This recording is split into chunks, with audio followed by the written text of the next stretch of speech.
Right, I'm George Parsonage.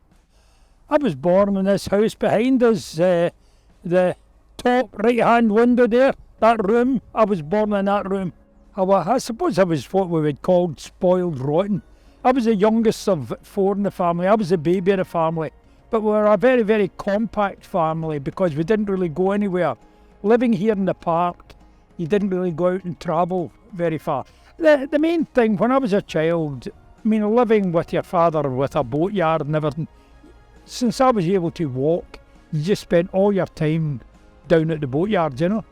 When you weren't at school or you weren't sleeping, you were down at the boatyard. When I left school, I started off working as an architect in an office, but I had applied to go to the art school, the Macintosh School of Art, and nobody was more surprised than me when I got accepted for the art school. And I spent 5 years there studying art and went on a scholarship all over the continent, mostly to Italy.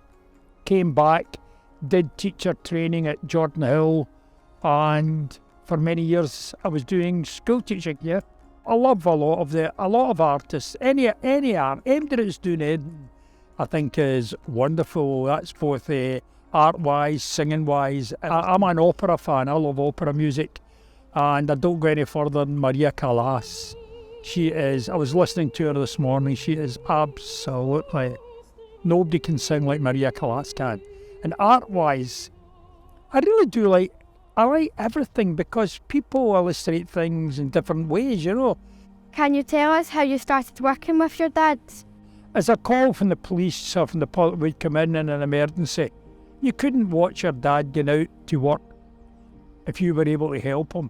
One of the first things I remember as a wee boy was being asked to take a stretcher down to about a couple hundred yards downriver, a couple hundred metres downriver, where my dad had got somebody out the water and they wanted a stretcher there. I remember things like that, or carrying ropes for him and things.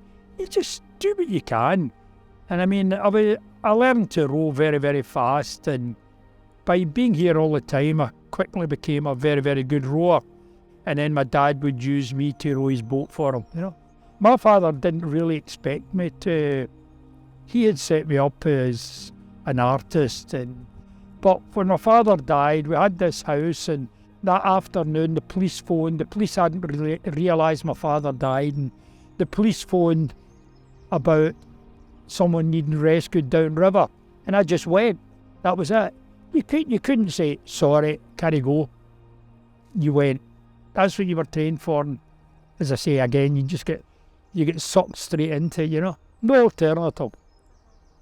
Water pollution is a huge issue to climate change and something we have learned about as a school for COP26. Can you recall if there have been instances of this for the River Clyde? The river's an awful lot cleaner. In my day, the river would be a different colour every day, from the tanneries, the dye works, the paper mills, an awful lot of oil from industry up in the county, all the steelworks and everything. And the thing is, the river is only rainwater if we don't put the rubbish into it. The river's a lot cleaner, yeah. You ever encountered a surprise or something unexpected when trying to save a life? Oh yeah. The biggest surprise I had was down at the tidal weir, where we have almost like whirlpools. And I went down to save a young man who was seen in the water. And as I'm trying to get hold of him, another one came up alongside. Now that was a surprise. I now know that these two lads, and they had dared each other to swim the river, and both had got into trouble. But the person that reported that had only seen the one in the river. And you must admit, if you're rescuing one and you see another one coming up almost next to you, you know, that's quite a surprise, yeah. I've been asked about saving animals, and yes, I have saved a lot of animals. There's some very amusing ones. There's been horses, deer, a lot of dogs, cats. Cats are very dangerous. When I went out to rescue the cat, I put on a pair of welder's gloves because a cat would rip you to shreds. The other animals, and very common, that could tear you to shreds are things like seagulls with their big beaks. You've got to be so careful. And you got a lot of injured birds in the river. A lot of swans get injured, especially during the winter. They get trapped in the ice and things, and they would need rescued. It's been a lot of animals, yeah. What would you say to the people who don't see any danger in water? Some folk will say it's dangerous, some folk won't. I treat the river with the greatest respect. I find the river extremely dangerous. The river can be a good friend, but it can be a very cruel master if you let it. You've got to respect it. And if you are somebody that goes out in the water, you've got to know your abilities.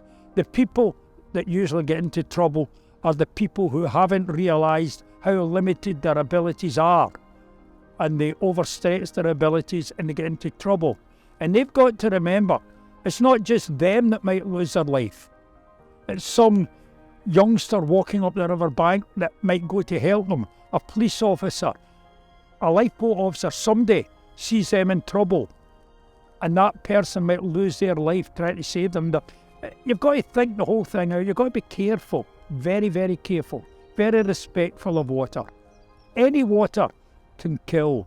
I was born into the Glasgow Humane Society. We try to mostly prevent accidents. As I said, I was born in it. I started helping my dad when I was about 13 or 14. I'm now 78. So I've been around a long time. I've been given a lot of awards, and one of the awards in the last few years claimed that I had rescued close to 2,000 people, but you don't go counting them, you know. It wouldn't be a good thing. Nah, you never become a blue light chaser. Am I talking too much again? Not at all.